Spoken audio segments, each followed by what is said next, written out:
il y a un grand mystère. Comment Dieu a-t-il pu abandonner son peuple?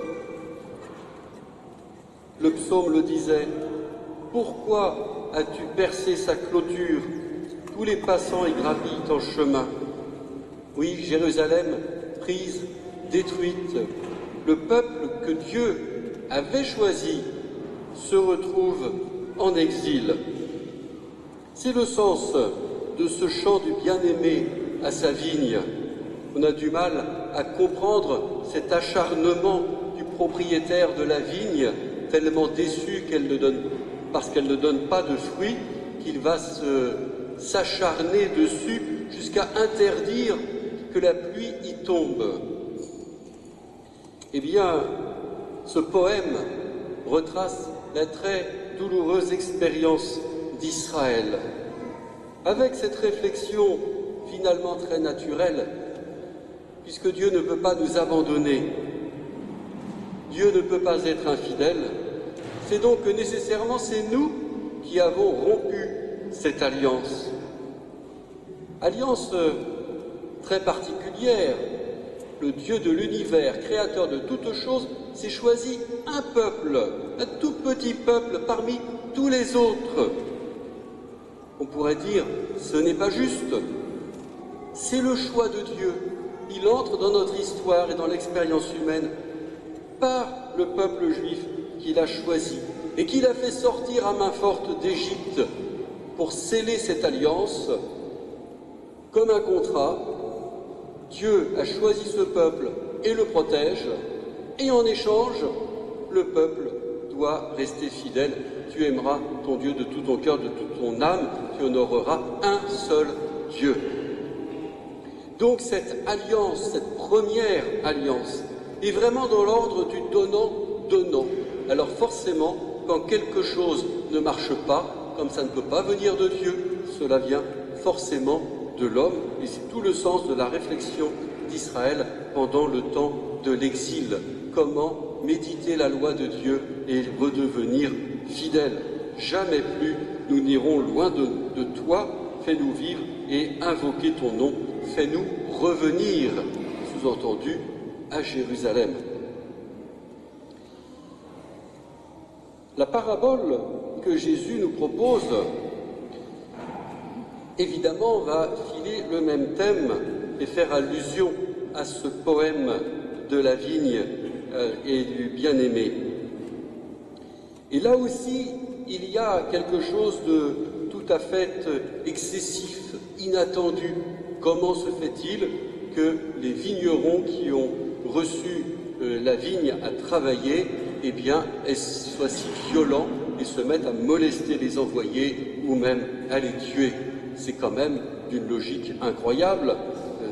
Cela veut dire qu'ils ne toucheront pas leur salaire, qu'ils deviennent hors la loi et qu'ils finiront par se faire chasser. Cela n'a pas de sens. Alors que la vie était si simple, ils ont une belle vigne, ils la travaillent, ils reçoivent un salaire, le maître reçoit le produit de la vigne et tout allait bien.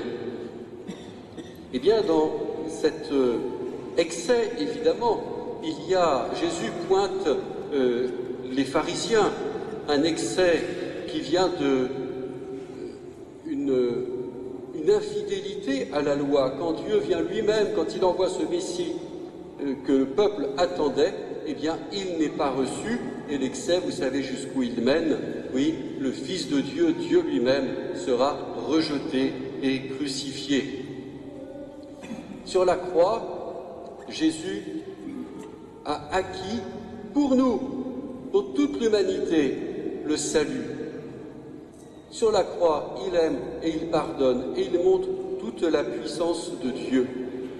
Et ce mystère de la croix, il me rejoint, moi, aujourd'hui, alors que je n'étais même pas conçu, même pas né à l'époque du 1er siècle.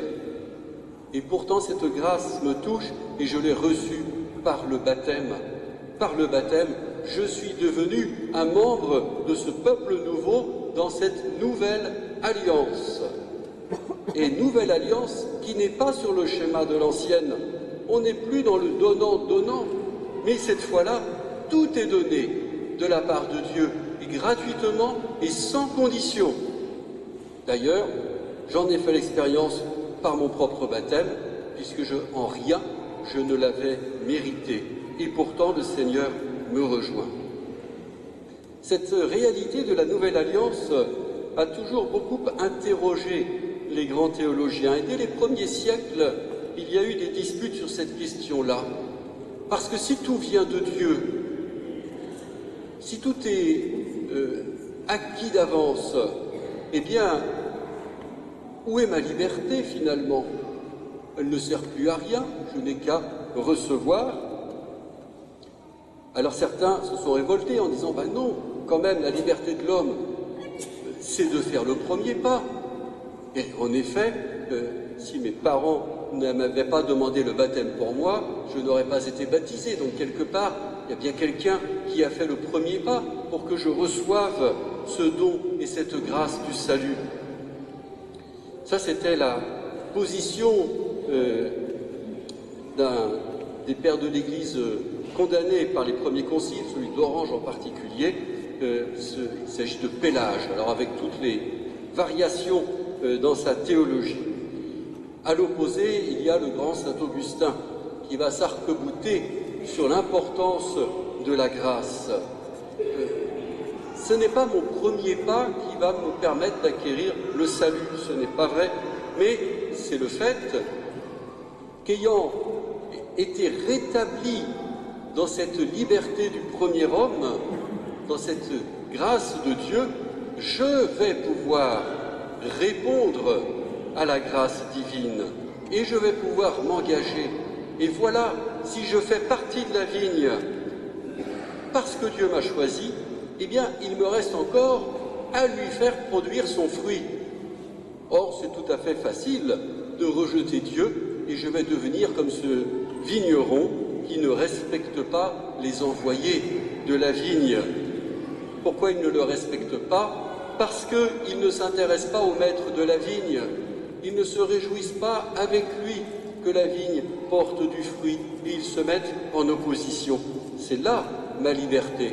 Est-ce que je me mets en opposition avec Dieu ou est-ce que ma joie est celle de Dieu? Est-ce que ma volonté est celle de Dieu?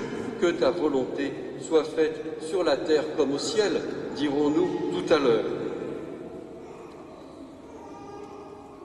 Alors, en effet, la parabole signifie véritablement que Jésus a acquis un peuple nouveau, mais signifie aussi que dans cette grâce que j'ai reçue, eh bien, je trouve un espace de liberté dans lequel je dois m'investir et m'impliquer pour faire porter à ce don de Dieu toute sa puissance et tout son fruit.